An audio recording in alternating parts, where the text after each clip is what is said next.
ప్రభునందు నాకు అత్యంత ప్రియమైనటువంటి వాళ్ళారా, మన ప్రభువును రక్షకుడునైనటువంటి యేసుక్రీస్తు వారి యొక్క శుభనామంలో మీ అందరికీ నా హృదయపూర్వకమైన శుభములు వందనములు తెలియజేస్తున్నాను. ఉదయకాల సమయంలో దేవుని వాక్యాన్ని ధ్యానం చేసుకుందాము. ఈరోజు వాక్య ధ్యానము కొరకు మనం తీసుకున్నటువంటి లేఖన భాగము ద్వితీయోపదేశ కాండము 28వ అధ్యాయము 13-14 వచనాలు చదువుకుందాం. నేడు నేను నీకు ఆజ్ఞాపించు మాటలన్నిటిలో దేని విషయంలోనూ కుడికి కానీ ఎడమకు కానీ తొలగి అన్యుల దేవతలను అనుసరింపకయు వాటిని పూజింపకయున్న ఎడల నీవు అనుసరించి నడుచుకున్న వల్లని నేడు నేను నీకు ఆజ్ఞాపించుచున్న నీ దేవుడైన యెహోవా ఆజ్ఞలను విని వాటిని అనుసరించి గైకొనిన ఎడల యెహోవా నిన్ను తలగా నియమించును గాని తోకగా నియమింపడు. నీవు పైవాడవుగా ఉందువు కానీ క్రిందివాడవుగా ఉండవు. ఆమేన్. దేవుని నామమునకు మహిమ కలుగును గాక. ఇక్కడ షరతులతో కూడినటువంటి ఆశీర్వాదాన్ని మనం ఇక్కడ చదువుతూ ఉన్నాం.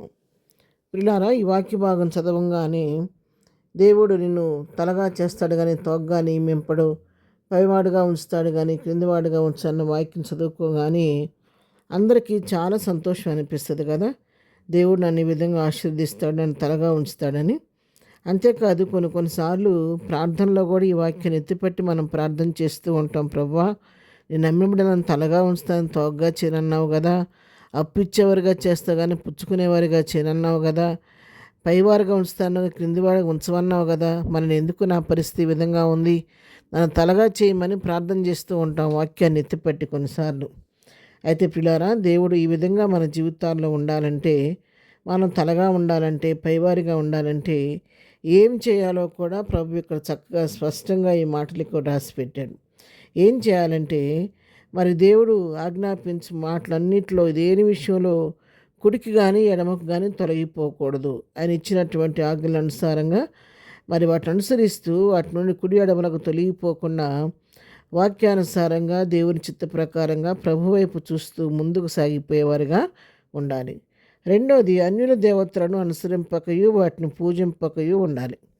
అన్యుల దేవతల దగ్గరికి వెళ్ళి వారి ఆచారాలు అనుసరింపకూడదు, ఆ మూఢనమ్మకాలు పాటింపకూడదు, వాటిని పూజించకూడదు.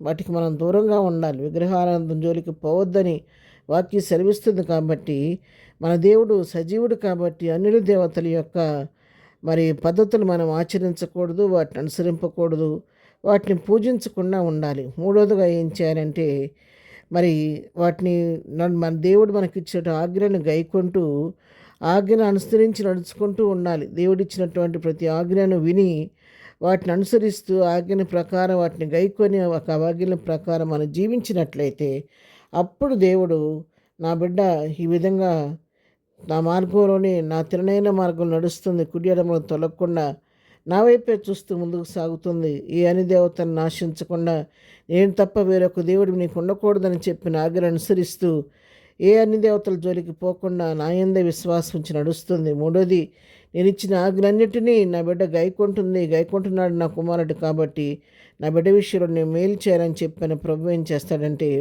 వాగ్దానం చేసిన వాగ్దానం మన పట్ల నెరవేరుస్తాడు. నా కుమార్తె, నా కుమారుడు, ఎంత నమ్మకంగా నా కొరకు నువ్వు జీవిస్తున్నావు కాబట్టి నేను నిన్ను తలగా ఉంచుతాను కానీ తోకగా ఉంచను. నేను ఎప్పుడు కూడా పైవాడిగా ఉంచుతాను కానీ కిందివాడిగా ఉంచనని చెప్పని దేవుడు మన విషయంలో పనిపుచ్చుకొని నిన్ను నన్ను తలగా చేస్తాడు, పైవాడిగా చేస్తాడు.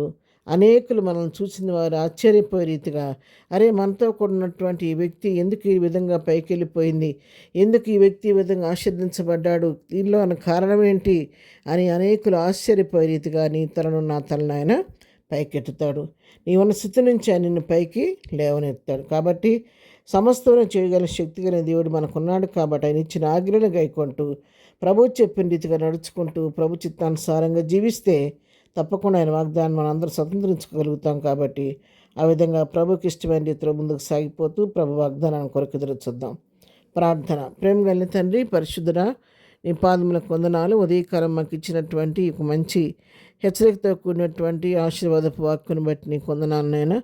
మమ్మల్ని కూడా ప్రభా నీ చిత్తానుసారంగా జీవించడానికి మాకు నేర్పించండి. ఏ నీ ఆజ్ఞల నుంచి తొలగిపోకుండా స్త్రీలుగా ఉండే మనసు మాకు దయచేయండి.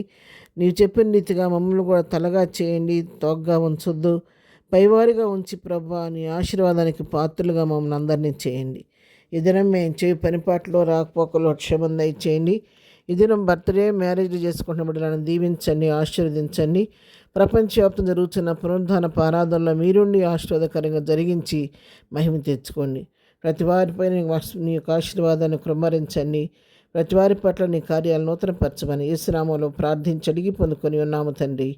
ఆమెన్. ప్రభు కృప సదాకాలము మనందరికీ తోడై నడిపించును గాక. ఆమెన్.